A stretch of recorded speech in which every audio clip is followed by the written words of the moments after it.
यहां से निकलो।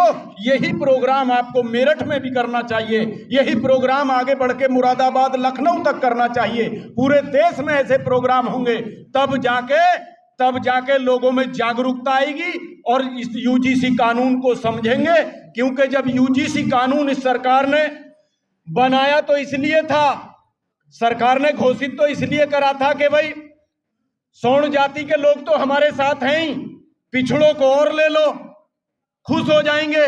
लेकिन सरकार को यह पता नहीं था कि इनको लेने के चक्कर में दूसरे नाराज हो जाएंगे। क्योंकि सरकार की यह प्लानिंग थी, इसको घोषित कर दो, घोषित करने के बाद में वो तुम्हारे हैं, ये भी तुम्हारे हो जाएंगे। ये पता था कि ये जाके सुप्रीम कोर्ट में चले जाएंगे, रोक लग जाएगी। वही हुआ, सरकार के मुंह में छछूंदर अटक गई, ना निगली जा रही है ना उगली जा रही है।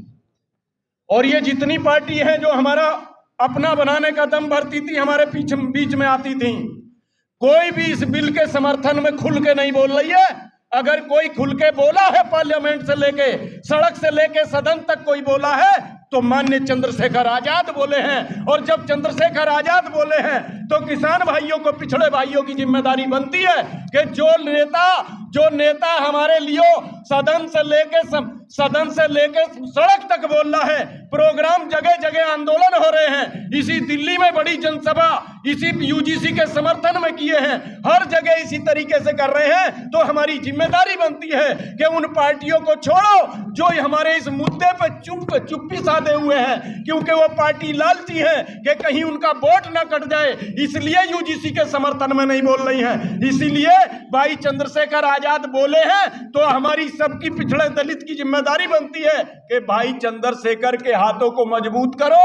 और जब ये आंदोलन बड़े रूप में चलेगा तो यूजीसी लागू होकर रहेगी। मैं इसके साथ में कहना चाहता हूं कि भाइयों और जाट भाइयों से मैं ये कहना चाहता हूं कि जाट भाई वो कौम है, अगर आप खड़े हो गए किसी भी आंदोलन में तो किसी के सामने सरकार झुके ना झुके, लेकिन किसान भाइयों के सामने झुकती हुई नजर आती है।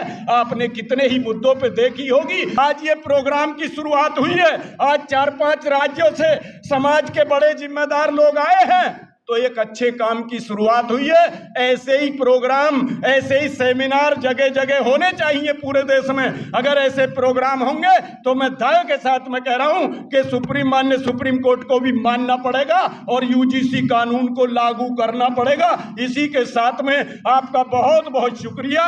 जय भीम, जय भारत, जय संविधान। मैं बोलने से पहले 2-3 नारे लगाऊंगा, आपको हाथ उठा के बोलना है।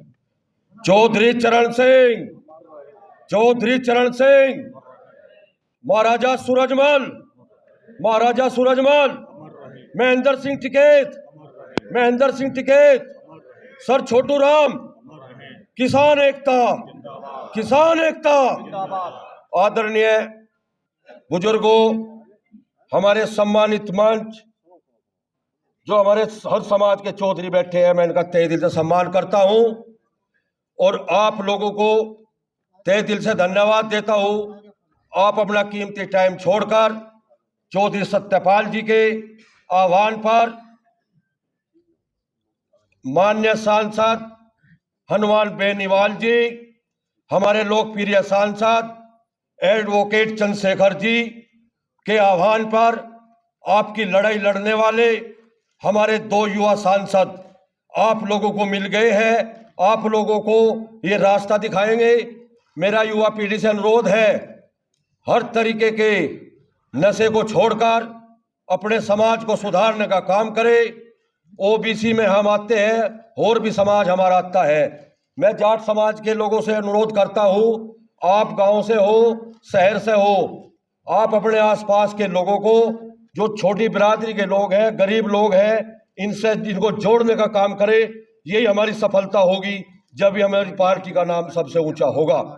मेरा अनुरोध है, मुजफ्फरनगर से आए दीपक राणा जी, प्रमुख साहब, आप लोग इतने मेहनती लोग हैं, अगर आप लोग आने वाले चुनाव में सही तहे दिल से इस समाज को, ओबीसी समाज को, सभी को जोड़ के चलने का काम करोगे तो 2027 में चंद्रशेखर भाई उत्तर प्रदेश के मुख्यमंत्री बनेंगे।